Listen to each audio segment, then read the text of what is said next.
Salut à tous et bienvenue pour le 211e numéro d'Enjeu Capital, l'émission qui parle de l'actualité du PSG, qui débriefe aussi ses matchs. Mais aujourd'hui, pas de match, on va attendre demain pour la confrontation entre la Juventus de Turin et le Paris Saint-Germain. Mais aujourd'hui, on accueille un invité de marque, c'est un peu le parrain de la chaîne Paris United, c'est mon ami, mon camarade Julien Cazard. Salut Julien. Salut, alors je vous préviens, je ne vais pas les garder, hein, je ne suis pas supporter de l'OM. Écoute, je suis très ravi d'être avec vous, ça faisait longtemps. C'est vrai. Le peuple t'a réclamé, Julien. Donc, voilà. je suis le clown du peuple, comme d'autres sur le Ballon d'Or. Ouais. Ça commence fort. Avec nous, mon fidèle camarade Yacine Ahmed, le coach Yacine. Salut Yass. Salut à tous. Bon, tu m'accompagnes pour. On va débriefer un peu. On va revenir un peu sur le début de saison du Paris Saint-Germain avec notre camarade Julien Cazard. Julien Cazard qui officie tous les soirs sur RMC, dans l'émission de Jérôme Roten, Roten sans flamme, pardon. Bien sûr. Tu tiens ta chronique, le Cazard enchaîné. Bien sûr. Formidable chronique. Tu nous fais marrer avec tes chansons et surtout quand tu trolles l'OM, c'est toujours un plaisir, Julien. On essaye d'équilibrer un peu pour pas que ça se voit trop, c'est tout, quoi. Et j'ai remarqué aussi, tu as tes têtes de Turc dans le Cazard enchaîné, et notamment notre camarade Mathieu Bonnemer. Oui, mais parce que je l'aime, parce que c'est la famille. Mathieu, c'est la vraie famille. Hein.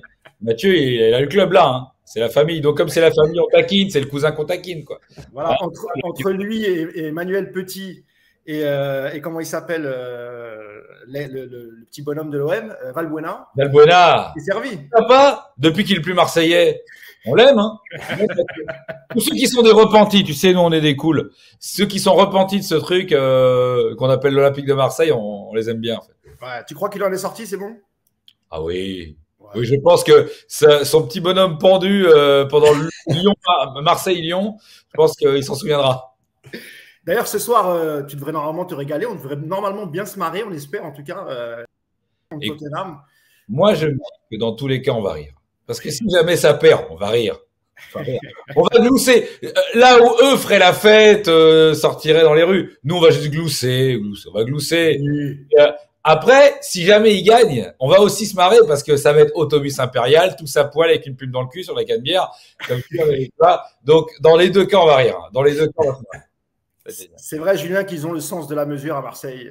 Tu fais bien de le souligner. On accueille tous les gens qui sont. Alors, c'est un live, hein, Julien, du coup. Donc, il y a plein de gens qui vont sans doute te poser des questions. Donc, voilà, on est pas mal.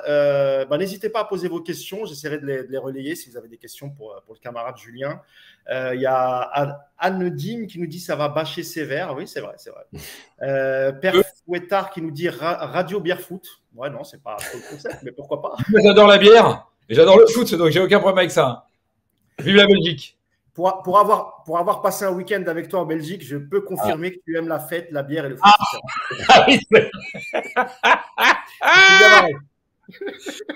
Figure-toi que c'est ce soir-là que j'ai rencontré la femme de ma vie qui vit aujourd'hui avec moi. Ce soir-là. Ah bah, j'ai pas assisté à la scène. Ça a été sur le temps, hein. C'est pas ce soir-là exactement. D'accord.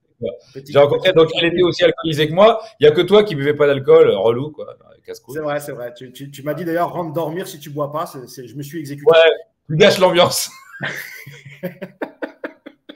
Désolé, Julien. La prochaine fois, j'essaierai de faire un effort. Merci.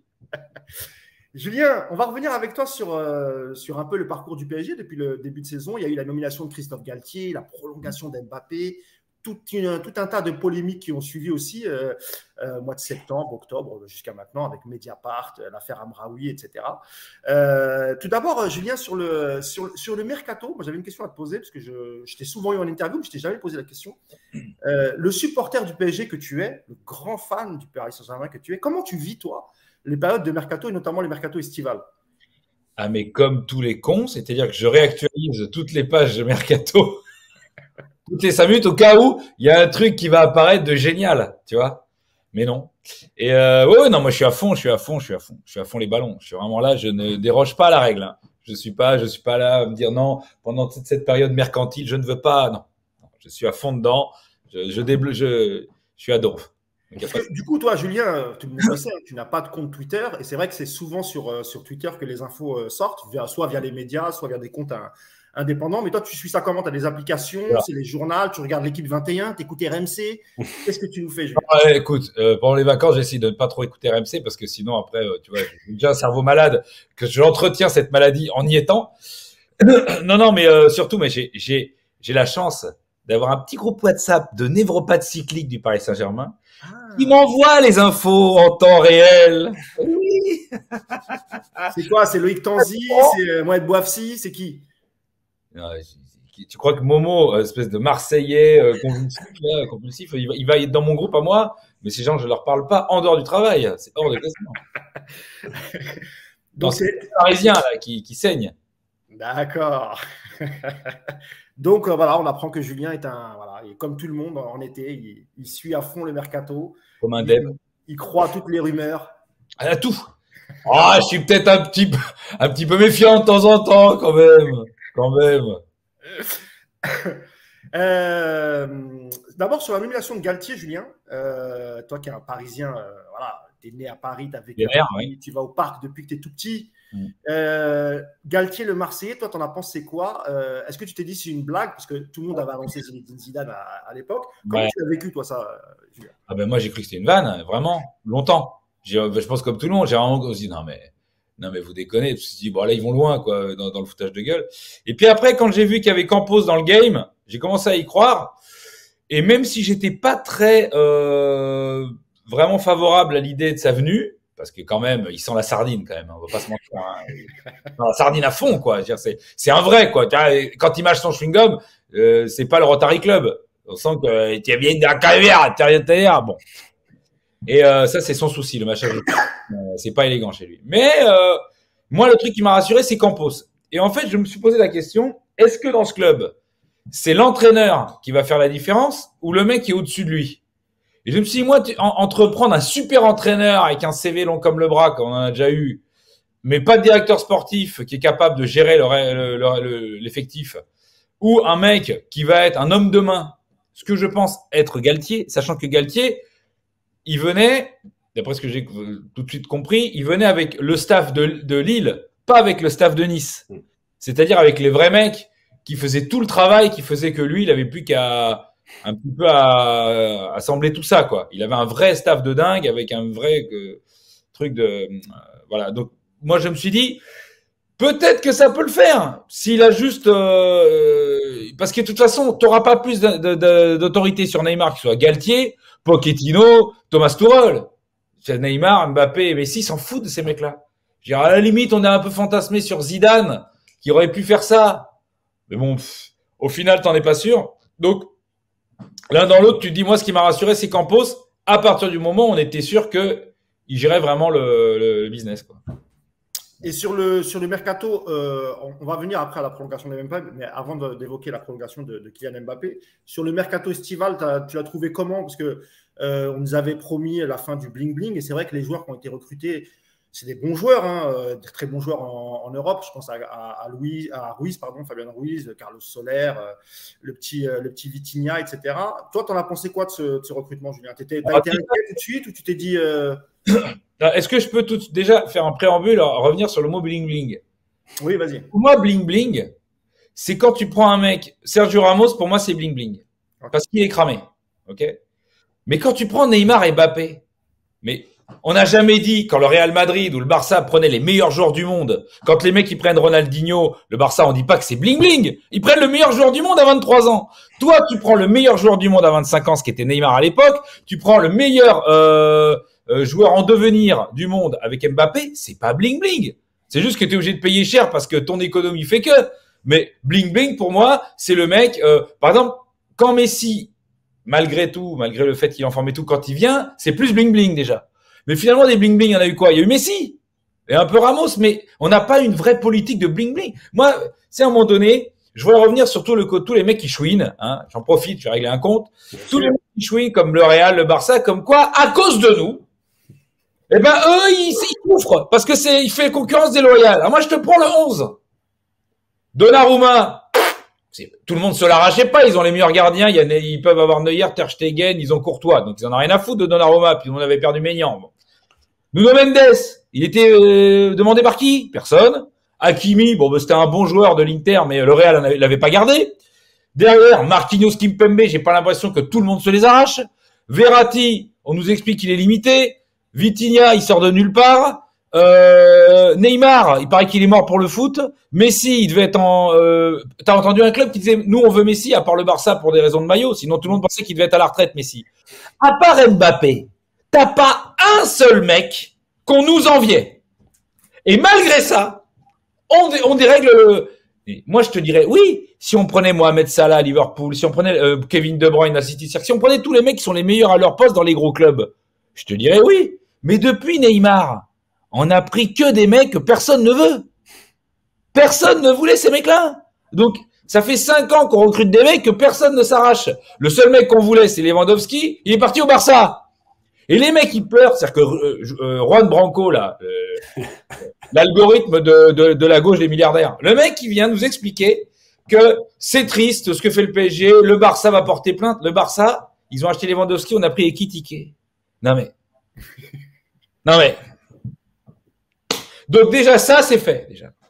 Tous les mecs qui chouinent, j'ai dit, mais vous voulez qui de chez nous, en fait? On dérègle quoi? On leur pique pas les Coupes d'Europe! On se met en 8e, on leur pique pas les joueurs! C'est quoi le problème? Attends, mais les mecs, à un moment donné, ça invente des stress. J'ai dit, mais laissez-nous tranquilles. Ça, c'est fait. Sinon, pour le mercato, moi, je trouve qu'il est très bon. Pour moi, j'ai tout de suite senti qu'il manquait un truc. C'est devant et derrière. Il manque un mec derrière. Parce que t'as pas de concurrence derrière. Et t'as pas de... Tu parles au poste de défenseur central, Julien. Ouais, central. Sinon, à tous les postes, on est bien. Milieu, c'est nickel. Franchement, tous les joueurs sont top. Ruiz, tout ça, j'ai tout de suite trouvé que c'était des bons joueurs. Mais moi, c'est devant ça me pose un problème parce que Messi, Neymar, tout ça, on l'a vu l'année dernière, le Real, ils les ont mangés à l'aller. Le Real, ils l'ont mangé pendant 60 minutes. Et quand il reste 30 minutes, eux, ils font entrer Rodrigo, ils font entrer Valverde, des mecs qui ont la gouache, qui savent percuter, qui savent renverser une situation. Nous, on n'a aucun mec comme ça sur le banc. Parce que Soler et Ruiz ont un point commun, c'est des joueurs à l'espagnol. C'est-à-dire, ça joue. Mais à un moment donné, c'est pas le mec qui fait peur à une défense quand elle attaque. Ils se disent pas, putain, lui, si on prend une balle dans le dos, on est mort. Et le problème, c'est que le Real, par exemple, je pense que c'est ça qui s'est passé. C'est qu'il nous reste 20 minutes. Le Real Madrid n'a jamais peur de prendre un but. Nos deux attaquants sont cramés, là, Messi et Neymar. Et on fait entrer Draxler. Sans te dire que tu leur dis clairement, les gars, ça va aller. Ça va aller, ça va bien se passer. Donc, si tu veux, moi, il me manque. Et je pense que, je suis pas trop inquiet parce que je pense qu'ils ont plutôt que faire un panic buy et d'acheter un mec complètement cramoise façon Scamacca qu'on nous a survendu. Moi, j'y crois pas une seconde à ce mec-là. Je préfère qu'ils attendent et qu'on achète un ou deux bons joueurs, mais pas un tueur, même un Moiskin qui avait fait très bien le boulot, tu vois, qui quand il rentrait dans les matchs faisait mal aux mecs d'en face, tu vois, comme Origi a fait avec Liverpool. C'est des mecs qui sont des bons joueurs et qui percutent, qui peuvent faire mal en fin de match, voilà. Et ça, on n'en a pas. On a que des bons joueurs de foot, mais on n'a pas ces mecs-là pour compenser les fins de match, quoi, parce que en février, ça va peut-être la même blague. Voilà.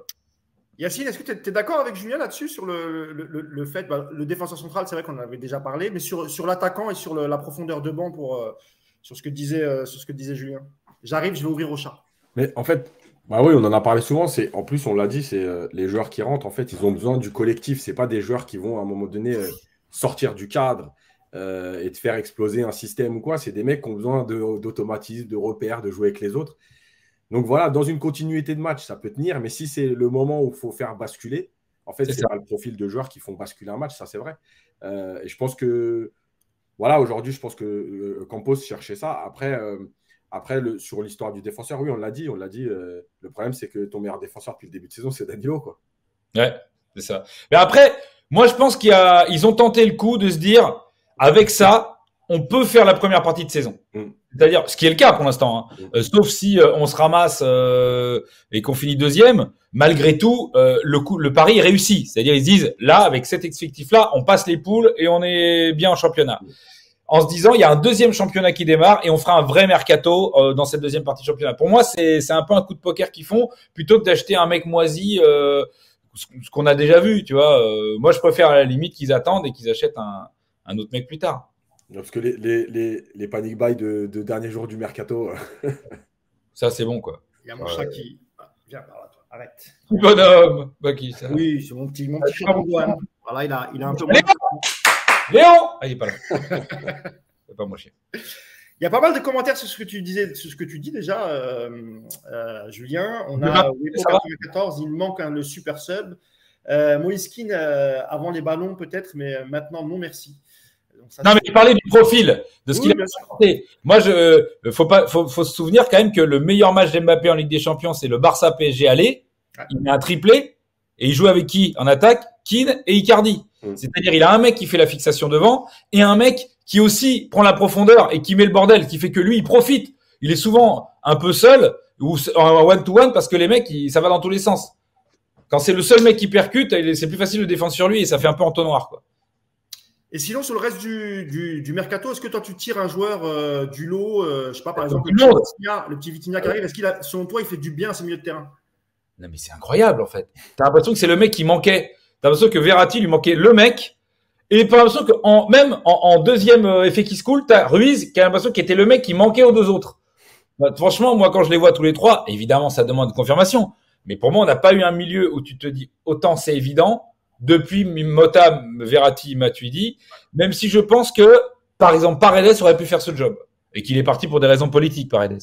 Mais Paredes, voilà, c'est que pour moi, il me console du départ de Paredes, Ruiz. Il fera peut-être même mieux. Donc ça veut dire que tu appréciais le profil du joueur Paredes, du coup. Ben, non, mais moi, j'ai pas la mémoire courte. Ben, j'essaye. Tous les gros matchs qu'on fait, il y a Verratti et Paredes. Hein. C'est le Real, on leur met la misère à l'aller. Verratti, Paredes. Le Barça, pareil. Tous les matchs où on est costaud au milieu, dans les Coupes d'Europe, c'est Verratti, Paredes. Paredes, il a un profil, une tranquillité, il a quelque chose que personne n'avait d'autre au PSG. Et c'est pour ça que je suis content qu'on ait Ruiz, parce que pour moi, il l'a, lui. Ça. Après, Yacine, je sais que toi, tu appréciais le profil de Paredes, mais par contre, tu disais souvent que sous la pression, Paredes, il n'a pas un volume de jeu incroyable et que c'était ça qui pêchait souvent chez lui, Yacine. Ouais, en fait, quand il y avait beaucoup d'intensité, beaucoup de densité autour de lui, il était moins à l'aise. Mais tu vois, j'avais expliqué aussi que, en fait, pour moi, ça me faisait penser, entre guillemets, à Pirlo au Milan AC. C'est-à-dire que au Milan AC, Pirlo, c'est un peu, enfin, c'est au-dessus de Paredes, hein, mais dans le style. Mais le truc, c'est qu'on lui avait mis autour de lui des Ambrosini, des Gattuso.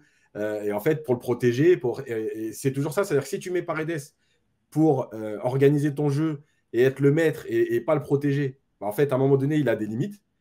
Donc, il fallait construire autour de lui. Et pour moi, l'exemple, c'était vraiment le Milan AC d'Ancelotti avec Gattuso et Ambrosini qui étaient là pour vraiment travailler et protéger Pirlo. Parce que Pirlo, c'est pas lui qui allait aller dans le combat, qui allait aller récupérer des ballons. Par contre, sans avoir un mec à la Gattuso, même le duo Vitinha-Verratti, il couvre beaucoup, il récupère beaucoup. Et déjà, il soulage vachement le mec qui va être ou Ruiz ou Paredes ou n'importe. C'est-à-dire qu'il y avait que Verratti. Donc, quand tu sais que si tu bloques la transmission Verratti-Paredes, avec du pressing, il a pas d'autre solution. Parce que sinon, alors que là, les trois, ils sont quand même, enfin, moi, je trouve que il y a une belle équipe, hein. Il y a vraiment une belle équipe. Vu ce qui se passe à la Juve avec Paredes, tu risques de le retrouver bientôt, Julien. A priori, la Juve ne va pas lever l'option d'achat. Il lui restera un an de contrat quand il reviendra cet été, à voir comment le Paris Saint-Germain va gérer son retour. Mais a priori, il risque de revenir comme quasiment tous les joueurs qu'on a prêtés, hein, Julien.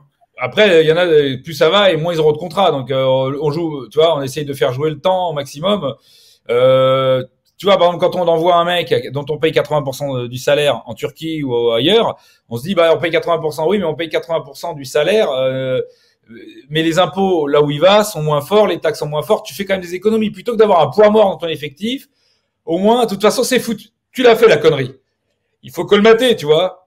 Il faut colmater au maximum. Bah, le mec est plus dans ton vestiaire pour te faire chier.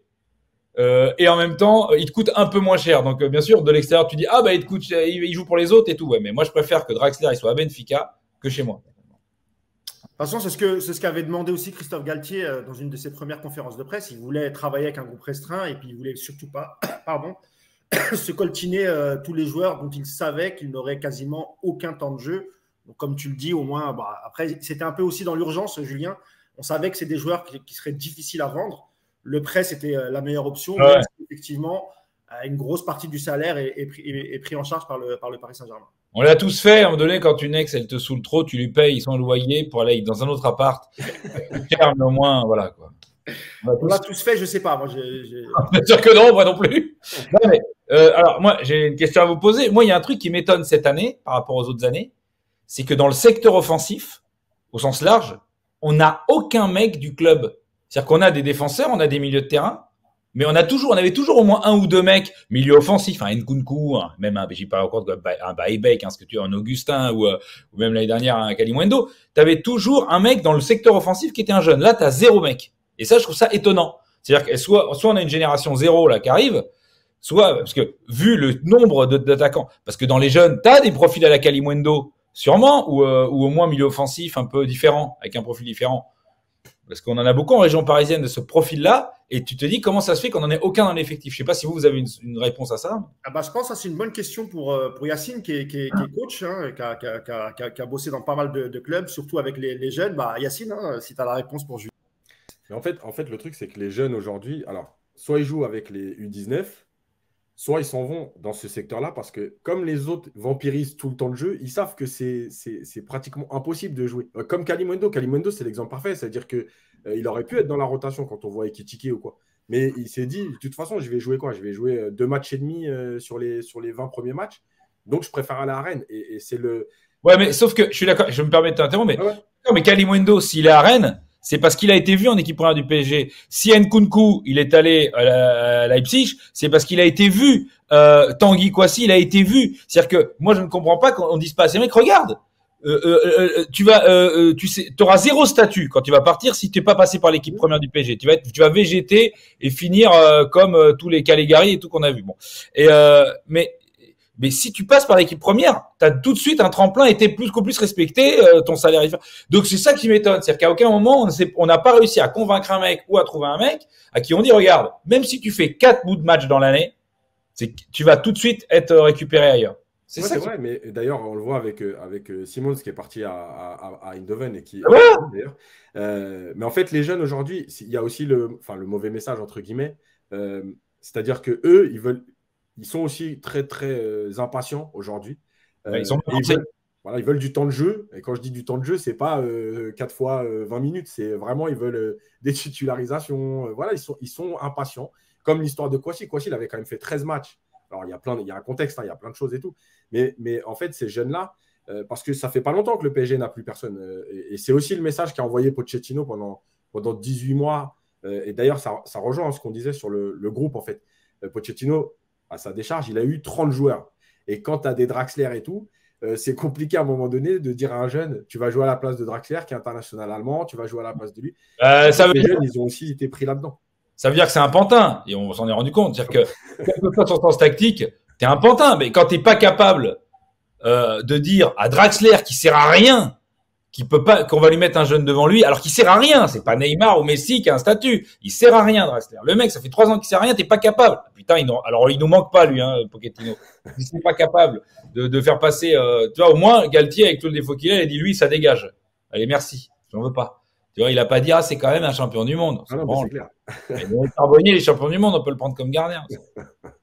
Mais Julien, tu parlais des jeunes. Est-ce que toi, tu faisais partie de ceux, parce que tu avais pas mal de supporters qui avaient critiqué ça d'ailleurs, est-ce que tu faisais partie de ceux qui auraient préféré, par exemple, garder Arnaud Kalimundo, qui avait fait une très bonne saison à Lens, plutôt que de prendre un jeune joueur, un jeune espoir comme Hugo Ekitike, qui avait fait, je crois, une douzaine de matchs avec Reims, et alors c'est vrai qu'il a du talent, mais qui n'avait pas non plus, en termes de statistiques en tout cas, n'avait pas réellement explosé avec Reims. Alors le problème, c'est que quand tu as une vision de supporter, tu te dis ça et tu comprends pas. Tu dis, mais qu'est-ce que tu gagnes? Mais en fait, c'est simple, c'est que je pense que c'est une histoire d'écriture comptable.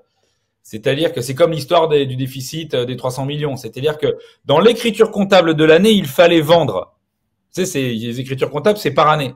Donc, il fallait vendre un mec. Mais même si, c'est con, hein, mais si tu vendais un mec 25 millions et que tu rachetais un mec 25 millions, c'était différent parce que tu pouvais mettre sur l'écriture comptable de l'année d'après. Tu vois, c'est des écritures comptables. Donc, Kalimundo et Ekitike, ça n'a rien à voir. On peut pas comparer le fait de dire, bah ouais, mais Ekitike, il est moins bon. Oui, mais Kalimundo, il fallait le vendre parce que c'était le mec qui était le plus bankable. On a une proposition sur 25 millions d'euros. Il faut le vendre. T'as des objets parce que tous les ozos qui t'expliquent qu'on a pognon illimité là, même des journalistes, hein, c'est quand même un bon métier. Hein. Et ils n'ont rien compris. Non, si t'as un pognon illimité, t'achètes, tu vas pas prendre Ressé, tu vas pas prendre des mecs pétés, tu vas pas te faire chier à prendre des prêts, à prendre Florenzi. Tu prends pas ces mecs-là en fait. Tu vois, si t'es illimité, tu mets 500 millions sur chaque mec et ils viennent. Sauf que c'est pas le cas. On n'est pas illimité et on a été obligé de vendre Kaliwendo. On peut arrêter d'entendre ces conneries. Voilà. Et donc effectivement, en revanche, chez Kitike, j'adore Jean-Pierre Caillot, c'est mon frérot. C'est Jean-Pierre qui nous a niqué. Je le sais. Tu nous as niqué. Non, Ekitike, pour moi, le problème, il est simple, c'est que lui, à mon avis, il n'est pas prévu pour être le numéro 2 d'Mbappé. Il est prévu pour être un jeune qu'on fait progresser et qui rentre de temps en temps. Mais le problème, c'est comme tu n'as pas acheté le deuxième attaquant que tu achèterais en janvier, bah, tu donnes l'impression qu'Hugo Ekitike, c'est ton deuxième attaquant. Tu dis, mais attendez, c'est une blague. C'est ça notre deuxième attaquant? On n'en a pas de deuxième attaquant. On a le premier et le troisième directement. Parce que tu sais, à la base, il devait l'acheter directement. Le plan, c'était ça. Parce que là, il est prêté avec option d'achat, mais bon, l'option va être levée. Mais effectivement, il visait un joueur comme Lewandowski. Après, tous les Parisiens mettent l'échec Lewandowski sur le dos de Campos ou d'Enrique ou que sais-je encore. Mais en vérité, Lewandowski ne voulait absolument pas venir à Paris. Tout ce qu'il voulait, c'était Barcelone. Donc, même si tu avais proposé je ne sais pas combien, quoique, mais bon, je pense que c'était il n'est pas unique à Barcelone. Comme il a bien fait parce qu'il va découvrir l'Europa League. C'est cool. Ah ouais. C'est sympa, ça change. Toujours la Ligue des Champions, Ligue des Champions. Oh là là là. Julien, voilà, on va venir sur la prolongation d'Mbappé. Donc, tu as suivi l'épisode. Hein, l'été dernier, il avait dit qu'il voulait partir, mais qu'il respectait la décision du PSG. Donc, il est resté. Ton camarade Frédéric Hermel nous a expliqué que c'était fait avec le Real Madrid, que de toute façon, ça serait un joueur du Real Madrid, etc. Machin. Rebondissement, finalement. Le PSG, en la personne de Nasser Al-Khelaifi et sans doute un peu Luis Campos et Enrique. Et sans doute un peu leur manquer. Évidemment, le carnet de chèques, évidemment, ça c'est important. Finalement, on réussit à le convaincre de rester. Comment toi tu juges la gestion de la prolongation d'Mbappé? Est-ce que selon toi, il faut… Ok, c'est peut-être le futur meilleur joueur du monde, mais est-ce que quand tu as un joueur comme ça, il faut absolument tout faire pour le garder, ou toi, tu fais partie de ceux que, à partir du moment où tu dis je veux partir, eh ben, tu le laisses partir, tu prends un bon billet et tu le laisses partir. Non, mais alors, un mec qui veut absolument partir, moi, je suis pour qu'il parte. Mais si un mec qui veut absolument partir, il part. Ouais. Il n'est pas parti parce qu'il voulait partir, mais il voulait peut-être pas absolument partir. C'est parfois… comme on disait, comme dans un couple, parfois tu dis que tu te barres, que tu en as marre, tu veux plus entendre parler parce que tu veux créer un électrochoc ou tu veux obtenir quelque chose. Si le mec il fait ça pour obtenir quelque chose, ça dépend de ce qu'il veut obtenir. Moi en fait, ça me dérangeait pas. Moi je m'en fous qu'il soit payé 500 millions, j'en ai rien à cirer. Mais moi ça me dérangeait pas à partir du moment où c'était dans l'optique de j'en ai marre que ce vestiaire, il y ait que des mecs qui pensent à leur gueule, je veux un groupe uni pour qu'on aille vers un objectif commun. Donc moi je me suis dit pourquoi pas.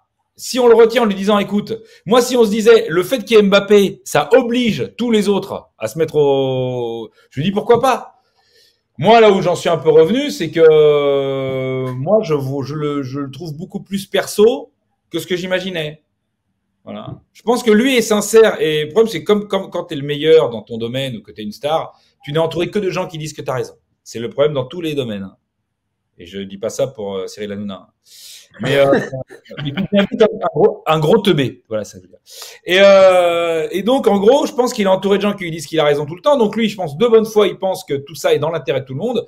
Mais au final, ce qui est fatigant, et tu vois par exemple, je pense qu'il souffre de l'affection qu'ont les supporters pour Neymar, voire déjà pour Messi. Ouais. Lui n'a pas, il n'arrive pas à créer cette empathie. Lui, il a un côté tu vois, même son truc là, ça, il y a un côté un peu monsieur propre, il y a un côté pub Disney, mais il n'y a pas, il y a pas la fragilité, le côté empathique que créent les autres. Malgré tout, Neymar, on l'a détesté 1000 fois, il nous saoule, mais on arrive. Mais il y a un truc qui crée Neymar, c'est-à-dire que tu le siffles pendant tout un match, il met une bicyclette contre Strasbourg et tout le monde se dit oh merde. Bon, okay. Tu vois, il a un truc Neymar et Messi, et lui ça, il ne l'a jamais eu pour l'instant. Et le problème, c'est qu'à tout le temps calculer sa communication, il fera moins de conneries que Neymar, mais on ne s'attache pas pareil à lui. C'est-à-dire qu'il n'y a que parce qu'il va mettre des triplés. Dès qu'il arrête de marquer, ben on trouve plus l'aspérité pour s'attacher à lui. Tu vois, par exemple, quand tu attends autant de temps pour faire à la fin ici séparer. Sur le coup, nous, on se paluche parce qu'on voit les mecs du Real en pleurs alors qu'ils viennent gagner avec des champions. C'est quand même extraordinaire de voir ça, quoi. Les mecs, ils pleurent alors qu'ils viennent d'être champions d'Europe. C'est-à-dire la misère de ces gens, quoi. Mais non, mais là, je ne souhaite pas être comme eux. C'est-à-dire que eux, ils vivent ce qu'on vit avec le championnat de France. Que nous, on a un peu le Graal de la Champions League. Mais eux, ils ont plus rien après. C'est-à-dire que si la Ligue des Champions, ça leur fait plus rien parce qu'ils ont pas Mbappé, mais mec, pauvre ami, je te plains. Alors que nous, on va faire un AVC si on la gagne.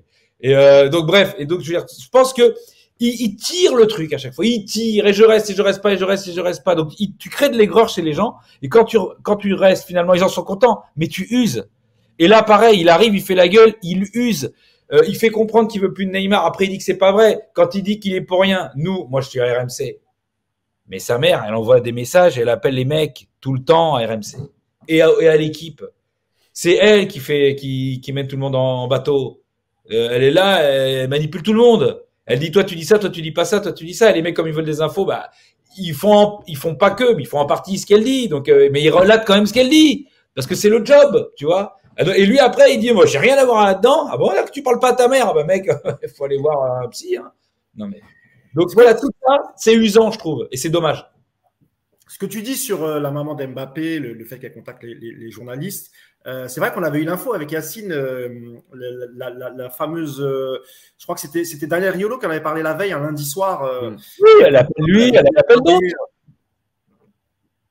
Et donc oui, apparemment, elle avait contacté même des journalistes espagnols, des gens d'RMC, des gens de l'équipe, pour faire passer un peu les messages, pour mettre entre guillemets un peu la pression au club. Hein, c'est ça, Yacine, hein?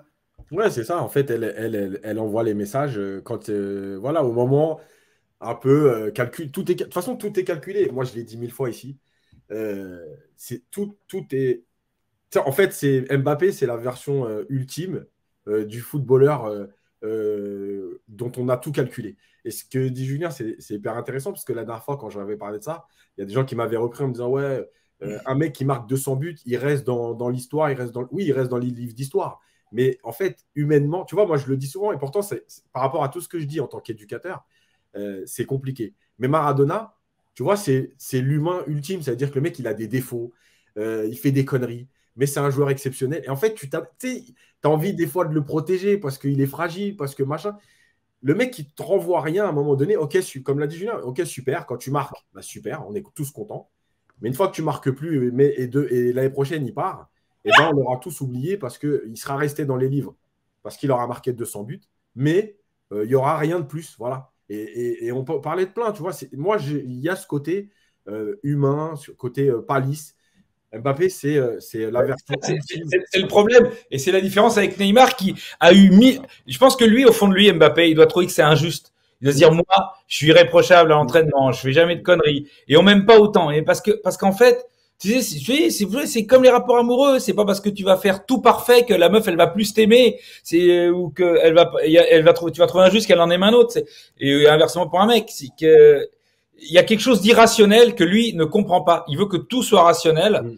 Et je pense qu'il ne comprend pas qu'on ne l'aime pas. Et t'as envie de lui dire, mec, lâche un peu. Ouais. Lâche, ne calcule pas tout. N'essaye pas de manipuler tout le temps les choses pour être sûr que ça arrive parce que même si tu mets oui, on va l'aimer parce qu'il va mettre des triplés. Mais on va aimer ses buts. Et lui, il va falloir qu'il nous fasse gagner la Ligue des Champions pour qu'on l'aime autant. Alors que des mecs comme Neymar ou d'autres, avec tous leurs défauts, dire Marquinhos, on l'aime, et même quand il est moins bien, tu vois. Verratti, avec toutes les merdes qu'il a fait, les conneries, machin, t'étais obligé d'aimer Verratti. Bon, déjà, si on t'aime pas le foot, hein, si t'aimes pas Verratti, t'as le droit de lui trouver des défauts. Julien, je te coupe, hein, sur Verratti, est-ce que tu as déjà fait un vrai débat avec Daniel Riolo sur Verratti ou vraiment ça sert à rien? Non, mais sinon, tu prends la tête et vous vous embrouillez pendant 3 semaines.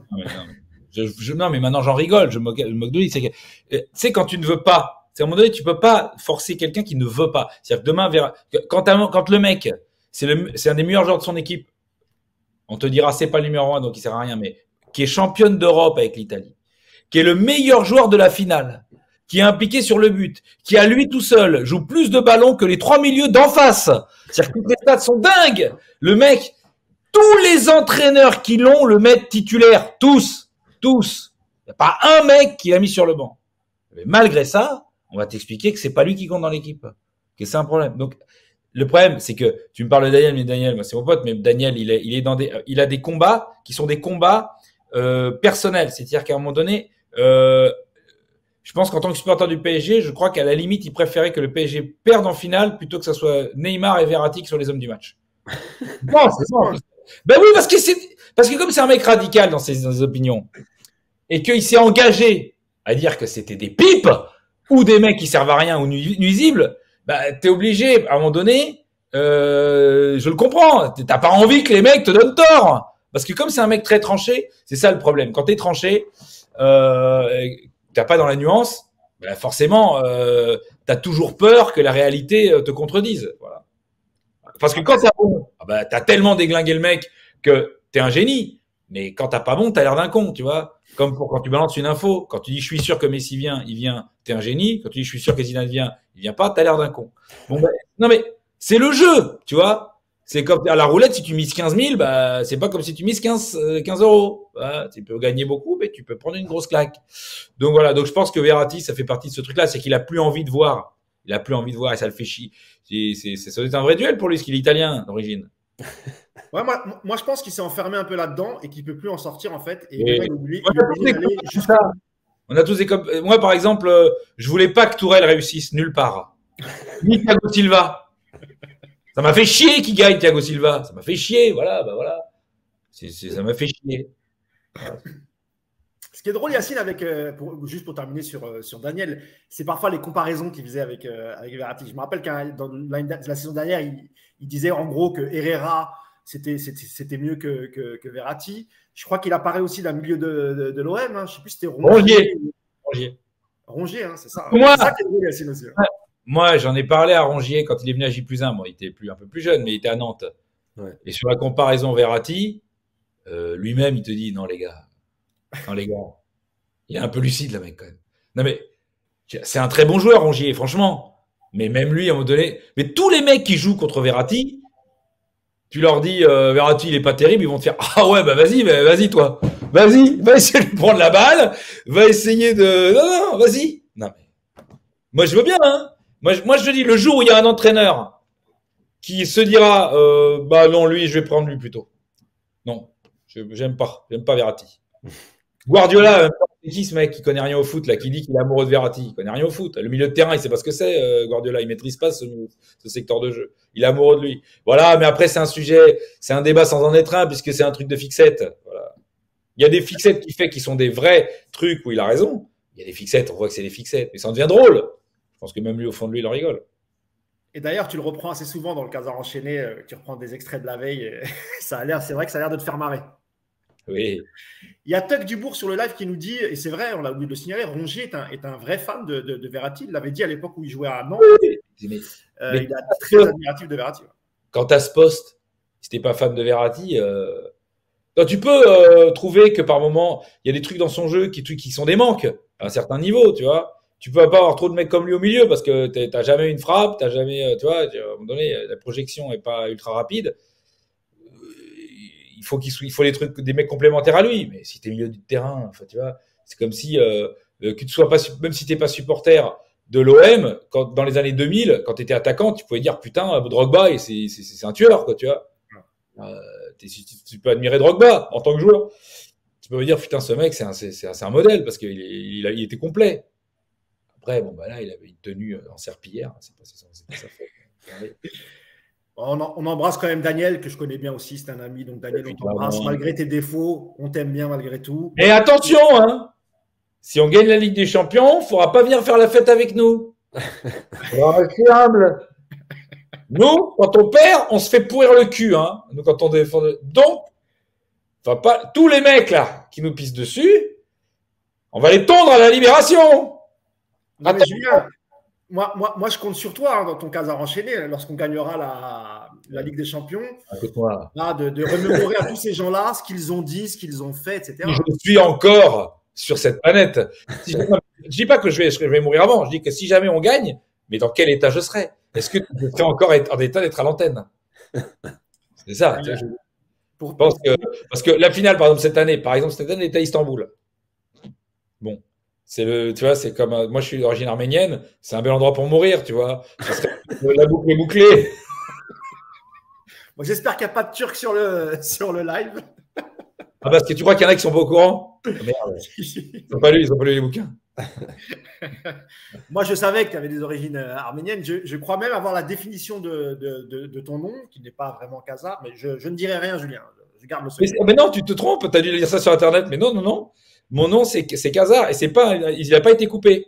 Ah, je pensais. Alors, d'accord. Pardon. Non. C'est ma mère qui est un Arménien. C'est pas mon père. Voilà. Mais je sais qu'il y avait une signification. Tu l'avais dit quand on était parti en Belgique. En revanche, ce qui est drôle, c'est que khazar, qui n'est pas du tout en arménien, si tu mets Yan, ça existe en arménien. Alors tu mets ça avec n'importe quel nom, ça marche pas. Mais donc les gens pensent que, comme ça existe en arménien, khazarian, ça doit être mon nom. Pas du tout. Rien à voir. Voilà. Tu veux dire un dernier mot, Yacine, sur Verratti, parce que on sait que tu aimes beaucoup le joueur, mais tu as toujours été aussi objectif. Hein. Il a aussi fait des mauvais matchs, Verratti. Lorsque même l'équipe était bidon, il a été aussi bidon sur plusieurs matchs. On a aussi beaucoup critiqué son hygiène de vie.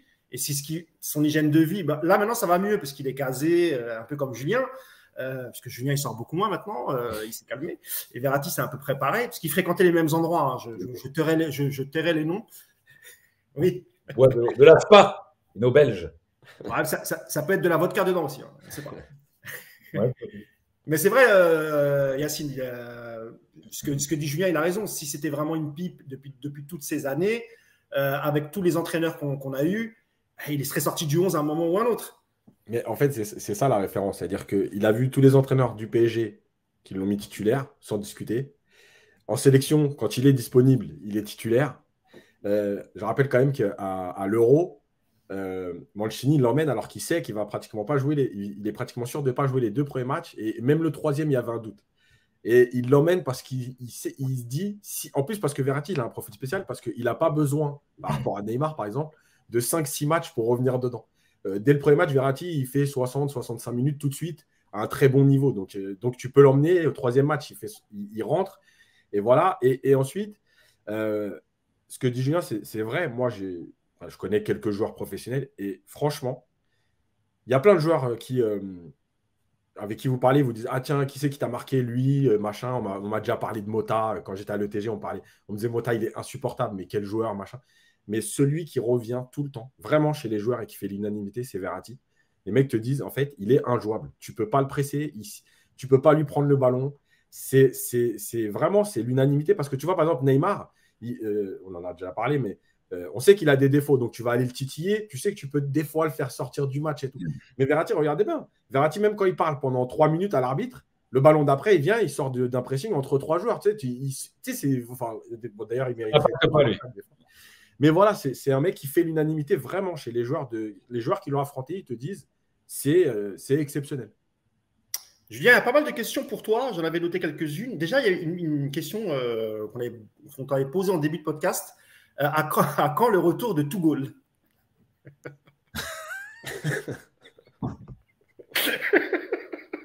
Bon, on rigole parce qu'on sait, mais bon, si tu as une réponse. Écoute, dès qu'on gagne la Ligue des Champions, on relance le truc.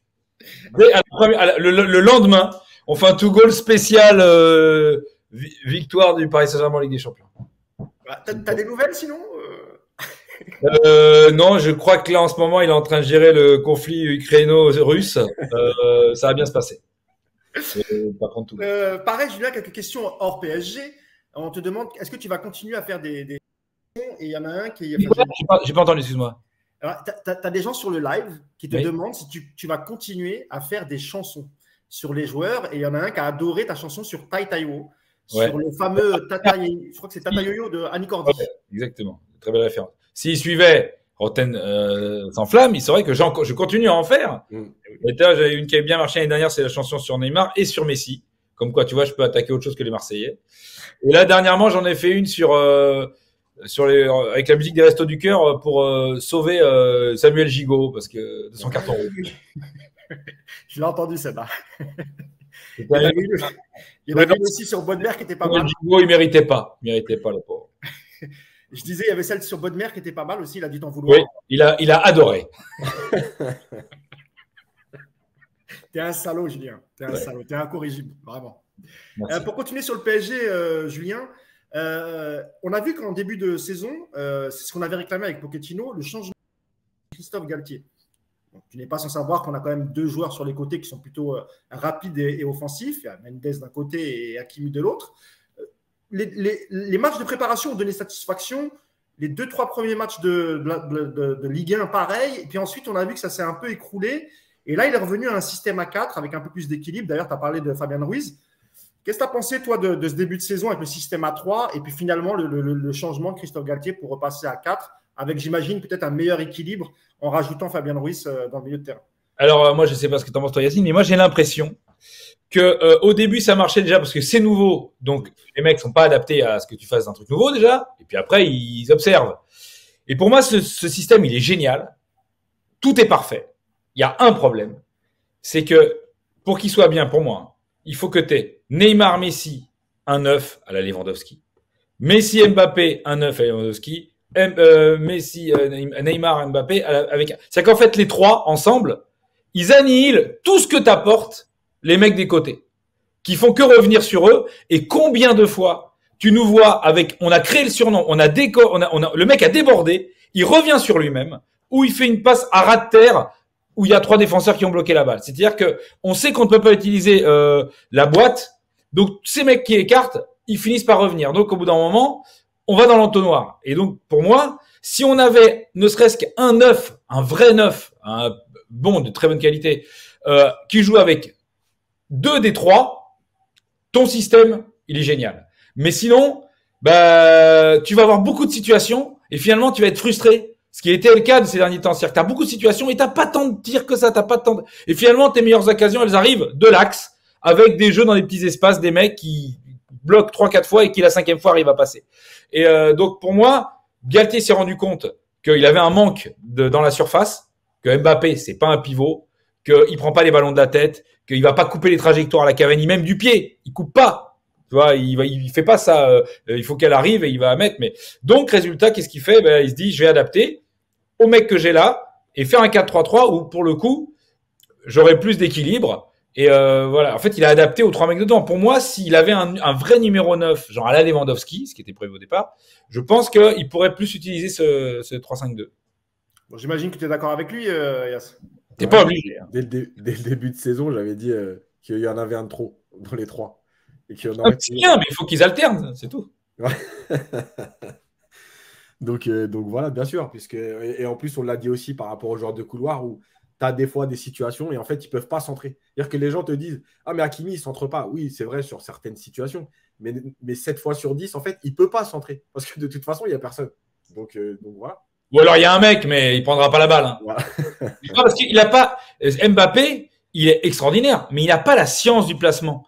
Moi, ce qui me marquait chez Paoletta, c'est que Paoletta, parfois, la balle, elle arrivait, tu sais, mais comment il est là, lui? Pourquoi il est là? C'est pas la place du buteur. La balle, elle arrive là, il est là, lui. C'est ouf. C'est un truc, je pense, c'est vraiment un truc qui a un don de sentir le placement. Cavani, il ratait beaucoup, mais il sentait les placements. C'est-à-dire, il savait couper une trajectoire. Icardi, pour moi, c'est un vrai regret, Icardi, que ce soit un Deb de l'espace. Non, mais c'est un demeuré. Mais si ça avait été un mec moins demeuré, ce mec, dans son profil, il était extraordinaire. Mbappé marquait beaucoup plus de buts avec Icardi dans l'équipe. Encore. Voilà. Donc, voilà. Il pense que ce profil-là, il met en stand-by ton 3-5-2 dans des gros matchs, pour moi. On parle dans le live, on t'a mis quelques suggestions. On parle de Vlahovic, le gaucher, ou peut-être Giroud. Est-ce que ça t'aurait plu, toi, ce type de profil, Julien? Oui, peut-être plus Vlahovic. Ouais, Giroud aussi, on marque en fin de match. Mais Vlahovic, ce qui est bien, c'est qu'il il est un peu puissant, il est un peu plus rapide, il est moins vieux. Donc, il peut aussi un peu dynamiter sur des contres en fin de match ou dans des moments où tu as besoin de percussion. Oui, Vlahovic, t'as vu, c'est simple. Hein. On a vu en un quart d'heure où ils ont été juste moyens, la Juve, ils nous ont fait flipper au match aller. Juste parce qu'à un moment donné, dès que tu as un coup de pied arrêté, tu fais merde. Parce que nous, dès que tu as un coup de pied arrêté, merde. Hein. Moi, au parc, là, dernier match, le dernier corner, je dis bon, c'est bon. But. Et puis but. Voilà. Et les mecs, ils arrivent à faire 3 têtes dans notre surface. Et la 4e rentre, tu vois. Non, mais ça, c'est fou. Ça. Et donc, en fait, voilà, tu sais qu'il te manque de la présence devant. Le profil Vlahovic, Voilà, oui, c'est vrai. Mais sans aller même. Après, c'est du très haut niveau. Hein.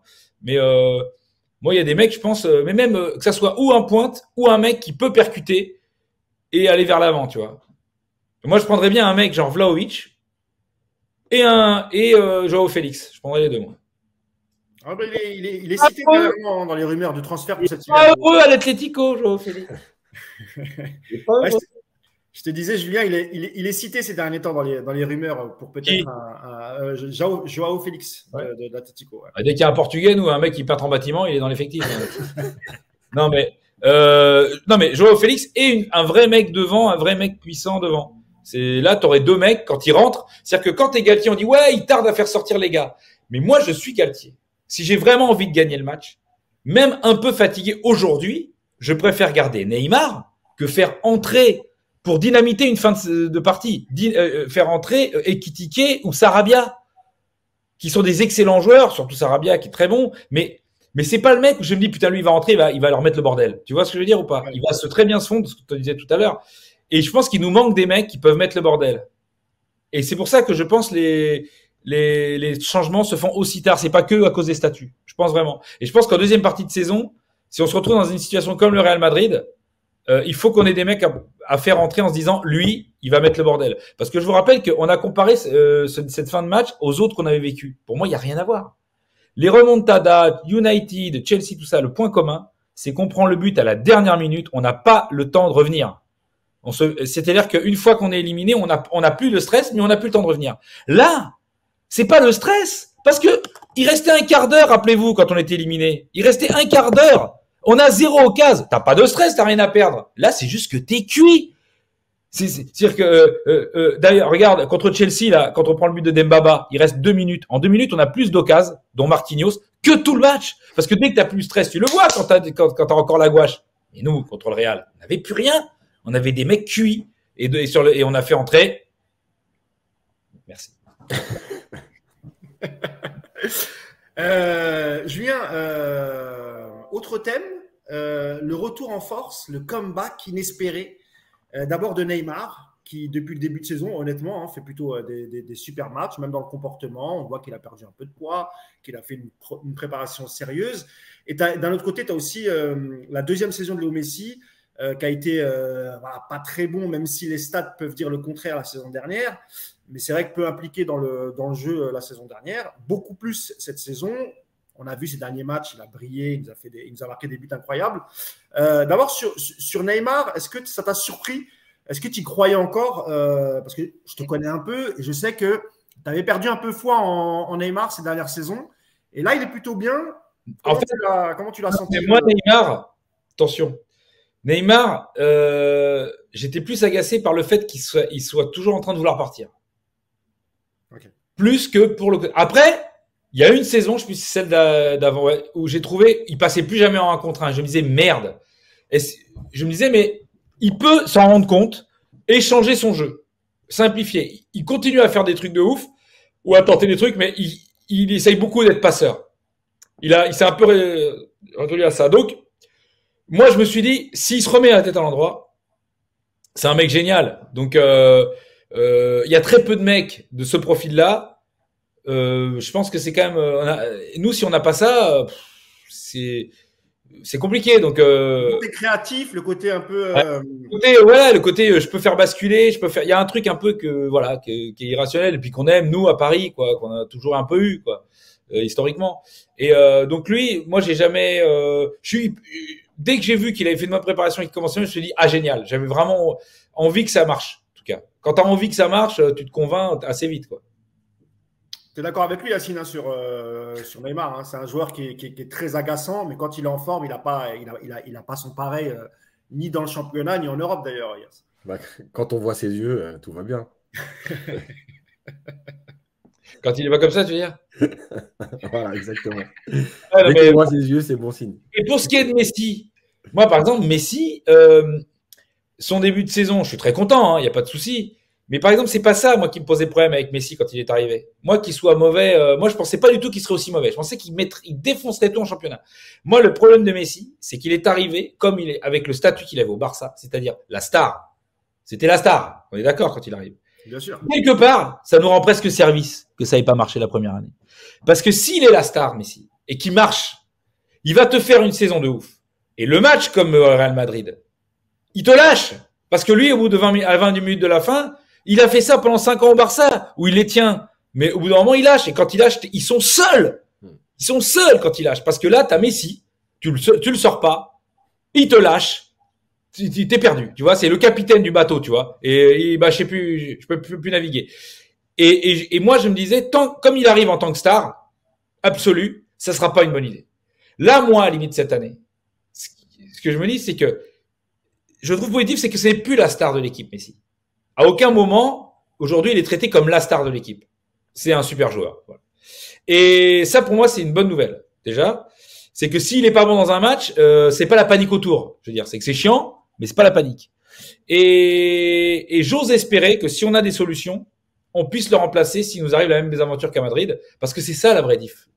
C'est qu'il va falloir savoir le sortir quand il va te plomber, parce qu'il va le faire. Il le fait tout le temps. Même avec l'Argentine, hein, contre la France, aux 20 minutes de la fin, il a pratiquement lâché le match. Donc, d'accord avec Julien, Yacine, sur le fait que Neymar, voilà, Messi, pardon, il y a un moment, il peut lâcher et du coup, le match peut basculer. Bah oui, en fait, il y a plein de matchs dans l'histoire du Barça même où c'est comme ça. C'est-à-dire que vous prenez juste le Barça-Liverpool d'il y a 2-3 ans. Le match aller, il bat Liverpool tout seul, en fait, pratiquement. Et au match retour, bah, il n'existe pas et le Barça se fait exploser. Donc, c'est l'histoire de Messi. Mais parce que, en fait, Messi, tu sais, malgré tout, et je le redis encore une fois, sans remettre en cause sa carrière et tout, les gens n'ont pas mesuré l'importance du système et de Xavi Iniesta dans la carrière de Messi. C'est eux qui l'ont mis. Encore une fois, hein, le talent, tu sais, il n'y a pas de problème. Sa carrière, elle parle pour lui. Ce n'est pas une remise en question. C'est juste à un moment donné de comprendre que ces joueurs-là, ils l'ont mis dans les meilleures dispositions pour pouvoir terminer les matchs, terminer les actions, etc. Et quand ils sont partis, si vous regardez bien, il y a plein de petits matchs comme ça où, oui, il est capable parce qu'il a le talent, mais quand collectivement ça va moins bien, bah, lui, c'est pas lui qui va prendre l'équipe et dire tiens, je vais vous remettre dedans en fait. Donc, quand il est dans le match, lui. Mais attends, tu sais quand même que sur les 5 dernières années, l'équipe qui a subi le plus de remontada, c'est le Barça. Ouais, bah oui, en plus. Ou de branler. Non mais le Bayern, le 8-2. La Roma, Liverpool. La Roma, si nous on prend une remontada de la Roma, on est quoi nous? La Roma, avec des mecs quand même qu'aujourd'hui tu te rappelles même pas un seul nom, ils leur ont mis une remontada. Ouais. Parce qu'à un moment donné, quand Messi n'est plus dans le match, tout le monde panique. Et moi, c'est ça dont j'avais peur. Et je pense que quelque part, sa mauvaise première année, ça atténue un peu ça. C'est sûr que son statut n'est pas le même. Là, limite, on est content de voir que ça marche. Tu vois, on est halluciné. Oh, t'as vu, Messi, il a des bonnes stats. Tu vois. Et ben, quelque part, c'est mieux ça. Parce que moi, Messi qui est trop omnipotent dans l'équipe, je pense que c'est pas bon pour l'équipe parce qu'il n'a plus déjà, il y a pas Xavi Iniesta et il n'a plus aussi la même fougue. Tu vois. Donc voilà. Est-ce que tu as trouvé dur, Julien, les supporters après le Real quand ils ont ciblé vraiment Messi et Neymar, enfin, et Messi, semble-t-il, l'a très mal pris parce qu'il vient plus saluer les supporters. Est-ce que tu comprends que Messi, à ce moment-là, c'était le symbole de tout ce que les supporters ne voulaient plus et du coup, ils ont été très, très durs avec lui? Ou est-ce que tu en as voulu, au contraire, peut-être aux supporters, de siffler un joueur avec le palmarès, la carrière qu'a eu Messi, par exemple? Non, mais alors déjà, le palmarès de Messi, j'en ai rien à foutre, il n'a pas eu avec nous. Mais tu vois, à un moment donné, tout ce qu'il a fait ailleurs, on s'en branle. Non, c'est parce que je te dis ça, Julien, parce que tu as bien vu que dans tous les médias, on parlait que de ça. J'en ai rien à foutre, moi, mais à ce moment-là, mais qu'il fasse pas supporter de foot. Il y a plein de sports qui fassent du hand. Tu vois, le rugby, le hand, on applaudit tout le monde, et puis c'est génial, et puis voilà. Et puis c'est pas les sports les préférés dans le monde, c'est bizarre, hein. Tout le monde est super fair play, mais ça intéresse 3 personnes dans le Lerzac, donc voilà, et 4 connards dans le 16e. Donc à un moment donné, un supporter de foot, il en a rien à branler que Messi, il ait marqué l'histoire du Barça. Surtout qu'en plus, l'histoire du Barça, il l'a marqué en nous tapant le cul. Donc, on va quand même pas non plus, c'est le syndrome de Stockholm, en fait, on est content. Non, mais on va arrêter le délire. Moi, il n'y a pas de souci, on respecte sa carrière. Mais quand on siffle Messi et Neymar, c'est pas seulement eux qu'on siffle, évidemment. C'est la gestion de cette saison par les mecs, en prenant des gars sans penser au fait que si ça marche pas, on a des solutions. Voilà. C'est-à-dire c'est une politique globale Après, moi, la fin du bling-bling, mon cul, hein, si le bling-bling, ça gagne, tout le monde est content. Non, mais stop. Donc là-dessus, et d'ailleurs, tu es toujours abonné au parc, hein, Julien, hein, c'est ça, hein. Et je suis abonné au parc et j'ai mon lot d'insultes. Et si un jour je suis sur les réseaux sociaux, je vais en prison. Voilà. Et comment tu le vis, les supporters? C'est souvent des touristes, enfin, je ne sais pas comment on peut appeler ça.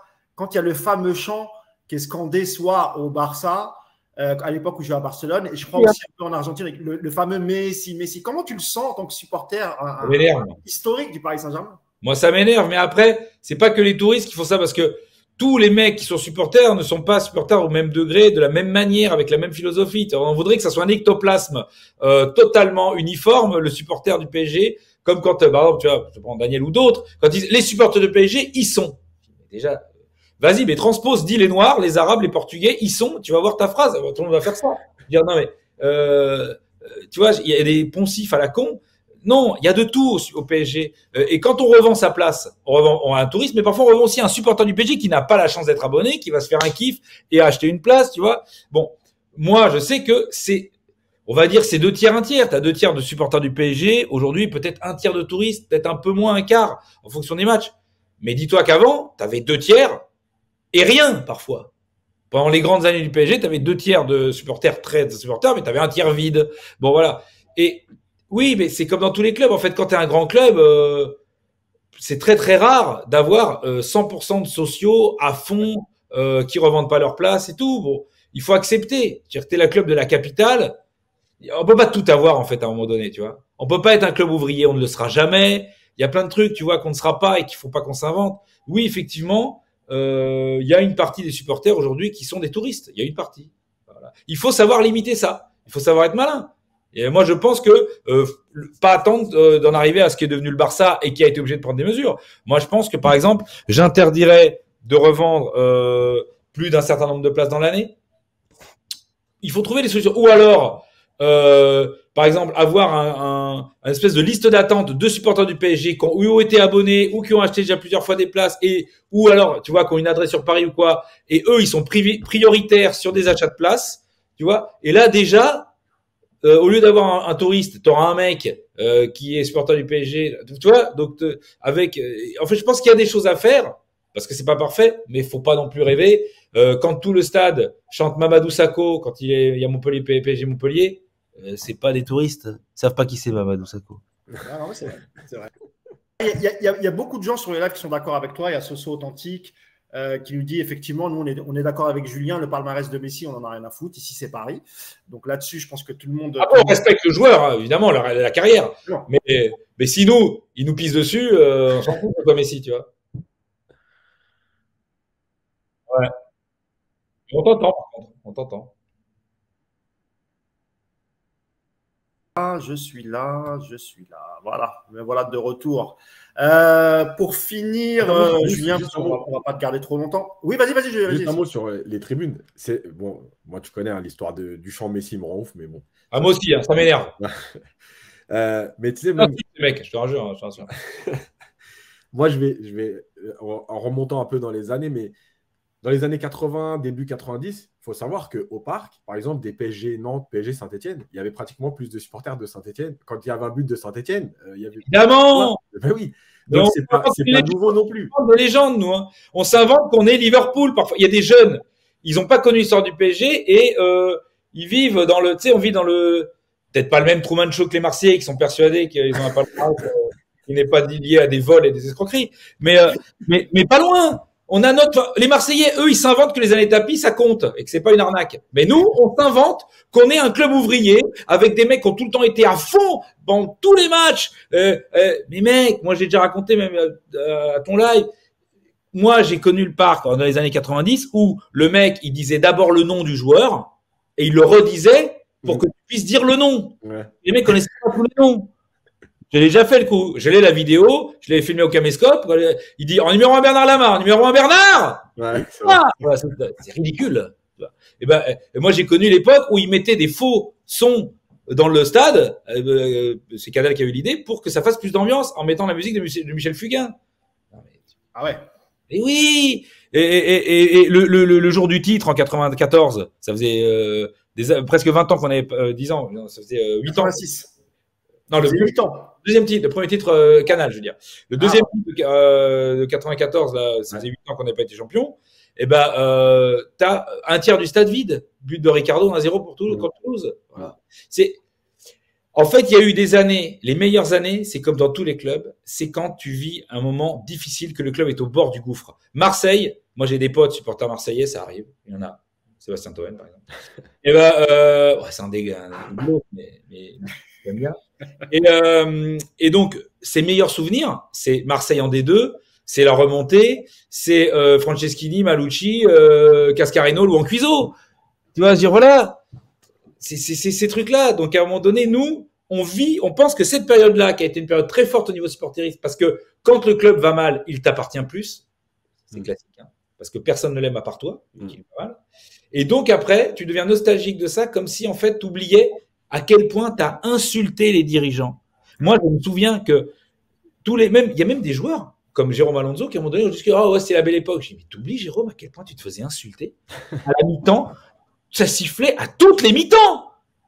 Fin 90, début 2000, les gens n'en pouvaient plus. T'entendais tout le temps, quand est-ce qu'on rachète ce putain de club? Quand est-ce qu'il y a un milliardaire du pétrole eh ben non. Oh non. À un moment donné, les gars.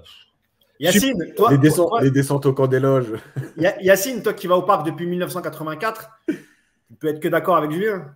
Mais bien sûr. Mais moi, je t'ai dit, encore une fois, moi, j'ai fait des matchs, même en 89 et tout. Le fameux PSG Mulhouse où Amarasima met le premier retourné. Ouais. On doit être 6000 dans le parc.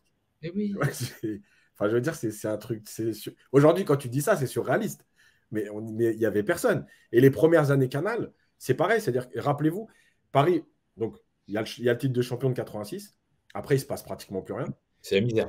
Et quand Canal rachète, les premières années, les gens viennent au tout début. Et puis après, il y a même la première épopée de la Coupe de l'UEFA jusqu'en demi-finale. Ouais. Et en fait, les gens se plaignent du jeu. Alors que déjà, tu recommences à gagner, tu recommences à exister. Ouais. Et les gens se plaignaient déjà. Et Arthur Georges, il se fait virer pour ça. Hein. Voilà, exactement. Il se fait virer pour ça. Et donc, tu vois, et je disais, voilà, on a vécu le parc ou des PSG Nantes, PSG Saint-Etienne et même PSG Marseille. Quand Marseille marquait, quand Saint-Etienne marquait ou quand Nantes marquait, ça faisait presque plus de bruit que quand Paris marquait, tu vois. Donc, bien sûr qu'il ne faut pas réinventer l'histoire, il ne faut pas la réécrire. Il y a eu des années qui étaient complètement folles. Hein. Après, il faut rester vigilant. Par exemple, comme quand tout le monde se lève pour remettre Phil Collins, des conneries comme ça qui sont des détails mais qui comptent. On reste vigilant. Mais c'est comme je te dis, le logo, oui, il a un peu changé. Mais quand Canal arrive, le logo, il n'y a plus la Tour Eiffel. Il n'y a plus rien. Il y a un P, un S, un G. Ouais. C'est fini. Il n'y a plus rien d'autre. T'as pas de Tour Eiffel, pas de berceau, pas de machin, fluctuant et check mon cul. T'as rien. Et ça revient après. Donc, il faut être vigilant, mais il faut pas vivre. En fait, moi, j'ai l'impression que tous les mecs du PSG qui sont désabusés, c'est la victoire de tous ceux qui veulent, parce qu'évidemment, c'est normal d'être le club de la capitale et autant détesté, parce qu'on est le club de Paris, qui est la ville la plus détestée, tout ce que tu veux, et on est un pays jacobin pour ça. Mais pour moi, quand ils ont réussi à faire en sorte que des mecs n'aiment plus leur club, ça veut dire qu'ils ont gagné, les mecs. Ils sont dégoûtés. Dès que tu gagnes, ils vont trouver une bonne raison pour que tu aies gagné. Quand tu perds, ils vont te dire que c'est la pire des races. Ton parc, il est nul. Tu sais qu'avant, nos supporters, ils avaient de la ferveur, mais c'était des enculés de fachos et ils se battaient entre eux. Donc, c'était des connards. Maintenant qu'ils sont calmes, que tu as des mecs qui se battent dans tous les stades, sauf le nôtre quand même. Hein. Est-ce que tu as entendu dans un débat des mecs dire quand même, heureusement qu'il y a les supporters du PSG, qu'eux, ils restent sobres, ils font pas le bordel et tout. Jamais. Nous, on en parle tout le temps pour dire c'est des footix, c'est des touristes, c'est des connards. Alors qu'à l'époque où il y avait des incidents au PSG, on disait comment ils font les Anglais? Ils ont des gens propres, calmes, posés. Voilà. Eux, ils donnent une leçon à tous ces hooligans. Et toi, quand tu as un stade calme, mais malgré tout, il y a quand même de l'ambiance, t'as un stade de footix. Ben oui, mais il y a personne qui meurt, personne qui se fait taper. Mais attends, j'ai entendu des mecs dire ouais, je suis allé avec mon fils au stade, on s'est régalé quand il y a eu le 4-3. Et le mec, il fait d'accord, ouais, là, mais d'accord, je vois le genre de supporter. Ah, pardon, quoi. Le mec, il vient avec son gosse, il aime le foot. Donc, en fait, c'est quoi la bonne solution, en fait? Faut ramener les nazis. Mais dites-nous, hein. On ramène les nazis, si vous voulez. On va les chercher. Franchement, en plus, ils sont pas loin, je pense, en cherchant bien. Donc, ils attendent que ça. Ils sont là. Ils disent, moi, on veut bien revenir, nous, hein, si vous voulez. Et il y aura de l'ambiance. C'est ça. Il y a eu une polémique, Julien, sur la tribune Boulogne, le match face à Haïfa, où effectivement, grâce au système de revente Ticket Place, l'historique tribune Boulogne a été remplie quasiment de supporters d'Haïfa. Le PSG a communiqué derrière en disant que de toute façon, il ne voulait pas de retour d'ultra dans la tribune Boulogne. Alors, déjà, tu étais au stade, toi, ou pas? Non, c'est Yacine qui était en tribune presse. Excuse-moi. Moi, j'ai vu que le quart du côté Haïfa, il mangeait sur Boulogne, mais j'ai pas vu tout Boulogne avec des drapeaux d'Haïfa. Hein. Faut pas exagérer. C'est-à-dire que... une partie, non, c'est pas. Tu as raison. Tu as raison. Une partie. Ben oui, mais malgré tout, ils étaient quand même très minoritaires. Oui. Tu vas demander aux Barcelonais ce que c'est d'avoir un stade contre toi. Et Francfort. Le problème, Julien, c'est qu'on a demandé à des gens qui étaient abonnés à Boulogne de quitter leur siège pour pouvoir mettre à leur place, pour pouvoir regrouper dans le quart de virage Boulogne avec les supporters d'Haïfa. Et ça a été ça le problème, c'est qu'ils ont viré des supporters qui étaient abonnés de longue date pour pouvoir faire entrer ceux d'Haïfa. Non mais attends, si tu es abonné au parc, ils peuvent pas t'enlever ta place. Hein. Il y a eu de nombreux témoignages où ça a été le cas. Ils étaient abonnés avant de longue date, mais ils n'étaient pas abonnés là. Eux, en tout cas, on a eu un témoignage d'un supporter qui avait l'air quand même d'être un peu de notre génération et qui était abonné, lui, à Boulogne avec ses potes. Et on lui a demandé de quitter la place parce qu'il y avait un souci avec les À mon avis, c'est pour les raisons de sécurité qu'ils ont fait ça. Oui, je pense aussi. On va les regrouper tous en général, on a quand même des antécédents sur les matchs avec les équipes israéliennes qui portent à la prudence. On a quand même des mecs assez malins au CUP, là, qui se sentent à un moment donné obligés de balancer un truc politique alors qu'on en a rien à foutre, nous. Nous, le conflit israélo-palestinien, c'est pas au parc qu'on va le faire, donc merci déjà. Alors moi, ça, je comprends pas. Ça, tu vois, on a tous un avis sur la question, il n'y a pas de souci. Mais alors, au parc, le drapeau palestinien, à la limite, c'est pour juste les faire chier. Mais les mecs, ils ont voulu faire un match avec des Palestiniens pendant le déplacement à Haïfa, en mode, non, les gars. Et déjà qu'on arrive déjà à gagner la Ligue des Champions, puis la guerre, on la gagnera peut-être une fois. Non, mais moi, le délire politique, ça, c'est comme à Marseille, quand ils ont Che Guevara, les drapeaux, non. Pardon, mais non, quoi. Donc, non, ça, par contre, et je comprends, à un moment donné, les autorités. Moi, ça me fait chier quand je vois que des mecs hors tribune ont des drapeaux de Haïfa ou d'autres clubs, parce que ça, normalement, l'UEFA, t'as pas le droit. Ils nous cassent les couilles à nous si on le fait. Moi, j'ai un pote à Chelsea PSG, il s'est fait sortir du stade parce qu'il s'est juste levé sur le but de Paris. Hein, donc, Bon, donc merci. Mais en revanche, là, c'est un truc de sécurité particulier. Voilà, ils ont mis de l'ambiance, mais ils n'ont pas empêché d'en avoir. Et puis, ça fait plus de gens à insulter quand tu marques.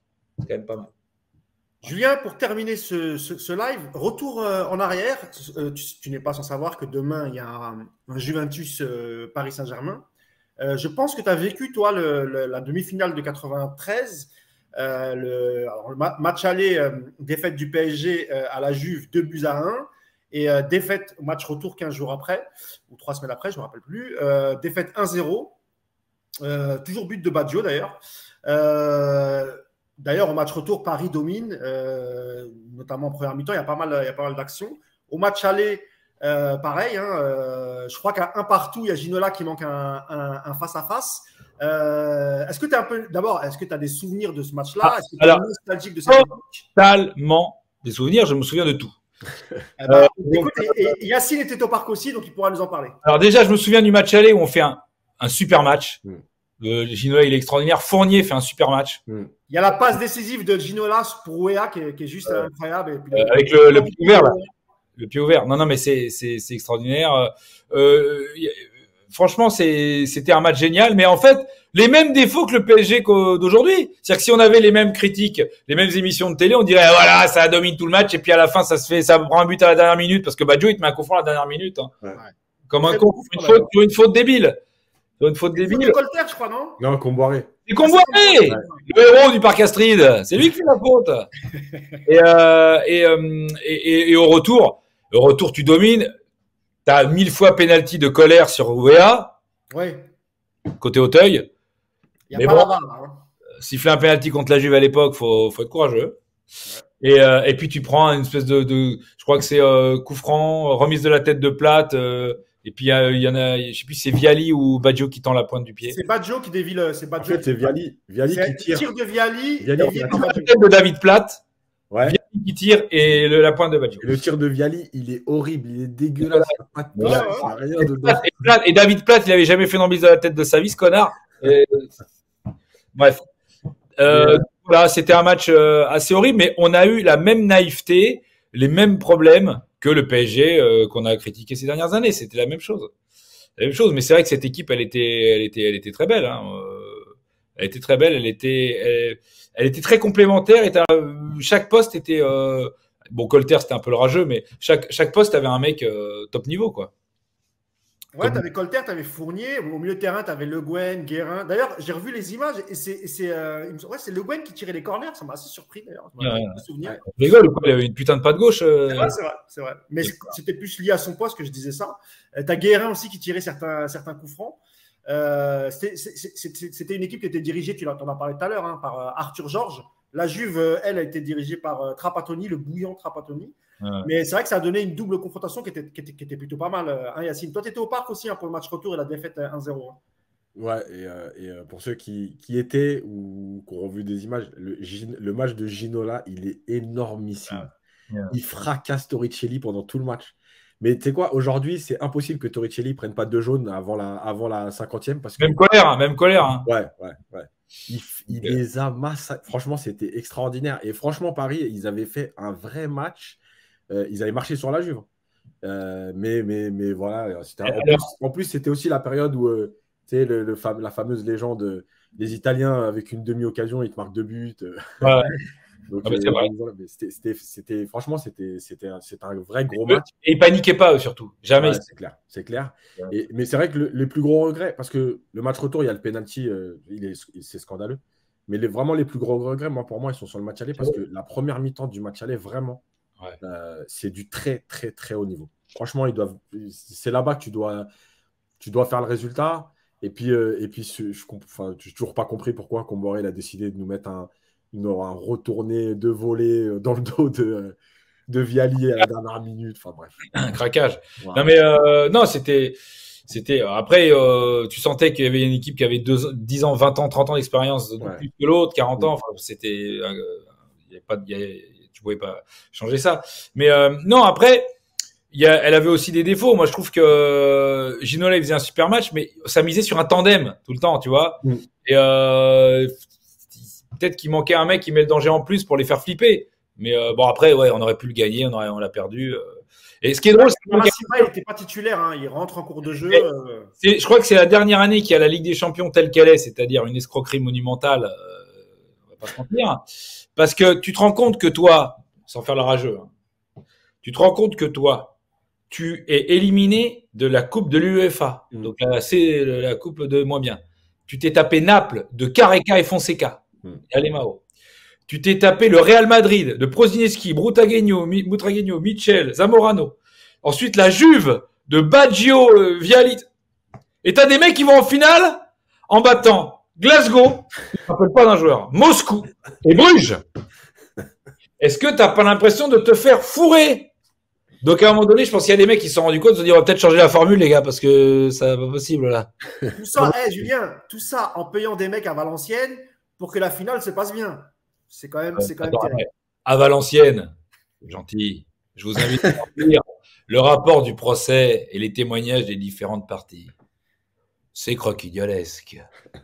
Il y a Wenger qui en avait parlé aussi. Wenger qui avait quelques doutes sur certains de. D'ailleurs, même à Monaco, il disait. Il avait eu des doutes sur des... Je crois que même avait parlé aussi. Non, mais on a des certitudes, on n'a pas des doutes. On a des témoignages. Mais tout est consigné, c'est simple. C'est pas un fantasme. Hein. Tout est dans le rapport du procès au MVA.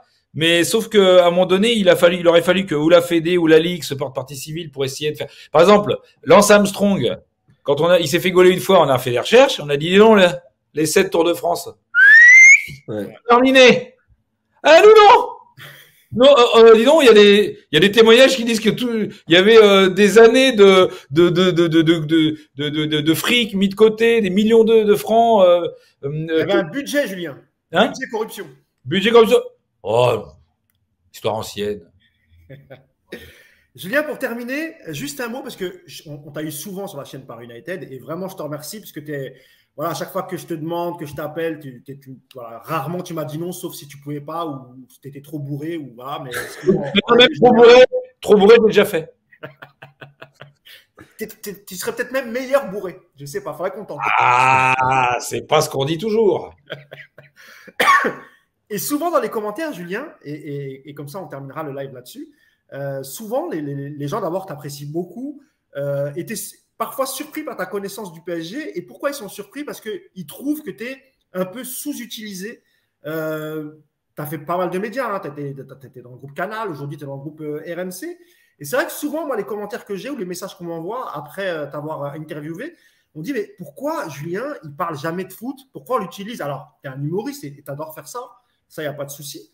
Mais est-ce que toi aussi, tu ne regrettes pas parfois que, voilà, il y a des gens à qui on donne la parole et qui racontent beaucoup je ne vais pas être trop vulgaire, mais de caca, on va dire. Et t'en connais plein, on en connaît plein. Et puis, il y a des mecs comme toi qui ont une vraie, voilà, même pas que du PSG. Hein. Tu connais très bien la Ligue 1, tu connais les championnats européens, tu suis vraiment le football. Et il y a beaucoup de gens qui ne comprennent pas pourquoi tu es sous-utilisé, tu es juste dans le rôle de clown. Et même dans les podcasts PSG, tu vois, tu pourrais avoir ta place dans les podcasts RMC, par exemple, du PSG. Ouais. Et est-ce que toi aussi, voilà, t'as pas envie d'être sérieux un peu sur le foot de temps en temps et de pouvoir en parler sur les antennes? Eh bien, c'est marrant parce que tu me lances. Je décidais de me présenter. Non, mais écoute, figure-toi que justement, c'est un truc auquel je pense depuis pas mal. C'était un peu l'ambition de Tougol. Ouais. Feu Tougol. Ça m'a vraiment bien calmé, tu sais. Non, mais en fait, ce qui est compliqué, c'est quand tu es dans un média et que tu es entré par un biais, que tu as un rôle, c'est compliqué pour les gens de te voir autrement. C'est un peu la France, hein, ça. Ah ouais. Ça me dérange pas. Je ne me victimise pas, pas du tout. Non. Après, justement, normalement pour la Coupe du Monde, c'est un petit scoop, je devrais avoir mon émission sur le site de Paris en ligne qui est fait pour ruiner les jeunes Français. C'est ça le but, hein, je vous rappelle. Tu vois, regarde, tu vas encore te faire virer, Julien. Arrête tes conneries. Winamax, on va tous vous niquer, les jeunes. On va prendre votre thune et vous allez crever. C'est le but ultime de cette boîte. Et j'en fais partie. Et c'est mon objectif. Voilà, je tiens à le dire quand même, parce qu'il y a des gens, ils pensent que c'est juste pour... Non. Il faut qu'on vous prenne votre pognon et que ça vous mette dans la merde. C'est la base. L'autre chose, c'est que donc, sur ce site, au-delà du fait qu'on va faire mourir les gens de faim et de soif, il y aura une émission, normalement... Donc, c'est pas encore sûr, normalement le lundi soir, tous les lundis soirs. On va commencer pendant la Coupe du Monde. Et Inch'Allah, comme on dit à Marseille, pardon. Mais pas que, visiblement. Je vais continuer après. Si tout se passe bien. Donc là, tu vas vraiment parler, débriefer des matchs. Voilà. Attention par contre. Par contre, ça a piqué au niveau des orgueils. On se fera pas de copains. On n'en a pas. Pas grave. Et voilà. Il y aura des mecs avec moi. C'était ça la question. Tu seras entouré de qui? Alors, je peux pas dire tous les noms, mais il y en a un, je vais le balancer. Je crois qu'il est même pas au courant. C'est Walid. Cherchou de Winamax, avec qui je m'entends très bien. C'est un pote, Walid. On le salue. Fatigant au bout d'un moment, évidemment. Il crie un peu fort, hein, Walid. Ça, il le sait. Je pense que dans sa famille, ils sont sourds. Très fort. Moi, je parle fort. Hein. Mais alors, les putains. Mais tu sais, Julien, il s'est marié récemment. Hein. Ça va peut-être le calmer. Hein. Il est jeune marié maintenant. Donc... Alors, j'ai vu qu'en tout cas, avec la notoriété, il a changé de sape. Mais pas les mêmes fringues. La marque. Ça paye RMC. Hein. RMC, Winamax, les pubs pour Chocobon, toutes ces conneries. Ça va te prendre la thune. Et là, mais du coup, tu ne seras pas à Doha, tu ne seras pas au Qatar, Julien. Tu seras à Paris, du coup. Ah ben non. Par contre, j'en ai plein, moi, qui bossent avec moi, qui détestent le Qatar, qui pensent que c'est les salauds des tortionnaires, mais ils y vont tous. Hein. Je vous rassure. Ils vont tous dans un hôtel 5 étoiles faire leur boulot qu'ils auraient très bien pu faire à Paris. Hein. Balance les noms, Julien. Hein? Balance les noms. Pas tous, en fait. Moi, je balance pas sur le Qatar, mais j'y vais pas. Voilà. C'est pas mon délire. Doha, c'est pas mon kiff. Je pense que c'est pas une Coupe du Monde que j'ai envie de vivre de là-bas. Ouais, non, mais franchement, non. Moi, personnellement, je leur aurais pas forcément donné, pas pour toutes les raisons bidons de géopolitique qui ne ressortent que pendant les matchs de foot, hein, évidemment. Ils sont une tartufferie absolue. Mais non, c'est parce que je trouve que c'est pas adapté, en fait. C'est pas adapté. Moi, je m'en fous. Ils construisent des stades pas écolo. Nous, on fait des trucs pas écolo toute l'année. On va donner les leçons aux autres. J'adore. Mais bon, bref. Non, mais moi, c'est surtout que c'est pas adapté. C'est trop petit. Les gens vont être comme ça. Dès qu'ils vont sortir de leur hôtel, ça va être une manif de la LFI. Donc, ça va être le bordel. Enfin, ça va pas être sympa. Julien, il y a Kevin sur les lives qui nous dit tu ne veux pas balancer ton pote Stéphane Guy. Non, il va pas au Qatar. Non, il va jusqu'au bout, lui. Il va pas au Qatar. Ah, bah voilà. Au moins, ça vient de ça. Il ne peut pas les blairer. Ah, mais il ne peut pas les blairer. Mais au moins, lui, il va au bout de son truc. C'est vrai. Après, il fait une fixette. Hein. Il fait une fixette sur le Qatar. Par exemple, bon, l'Azerbaïdjan, ça dérange moins. Les Arméniens, qui s'intéressent qui, bon. Bon, l'Arabie Saoudite, bon, ça, c'est pas grave. Mais City, Abu Dhabi. Tu remarqueras que City, on ne dit jamais le nom de l'actionnaire quand on le sait. Nous, c'est tout le temps. Ouais. Le PSG du Qatar. Le PSG fait de QSI, du Qatar. Alors, City, leur actionnaire, on n'en parle jamais. Bah parce que Guardiola est à la tête. C'est peut-être aussi pour ça. Mais oui, tu as raison. Tu vois, Guardiola va venir chez nous. On ne parlera plus jamais du Qatar. Tu vois. Ça va être pire, Julien. J'adore ta naïveté. T'accordes. Vous connaissez, Julien. Je suis un grand optimiste. Eh oui. Bah, moi aussi, hein, sinon je ne serais pas supporter de ce club de merde. Ça, c'est clair. D'ailleurs, si tu cherches un chroniqueur, Yacine est disponible. Hein. Si tu as besoin pour Winamax, je te le prête. Il est très excellent. Je garde les noms. Il me faudra aussi des mecs pour Paris, parce que Wokam m'a entouré de mecs très malveillants. Ah bah écoute, genre, il est pas cher. Il est pas cher en plus. Il doit être un genre supporter du foot. Je ne sais pas trop ce que ça veut dire. Et des Fennecs. On embrasse tous ceux qui vont suivre la Coupe du Monde de chez eux pour rien.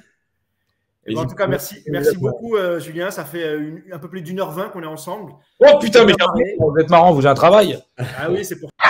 Je me suis dit, il n'a pas encore remarqué, on continue. Bah voilà, très bien. Merci beaucoup, Julien. Et puis, tu es le bienvenu quand tu veux sur Paris United. Si tu as envie de parler du PSG, tu m'as si on passe les 8e.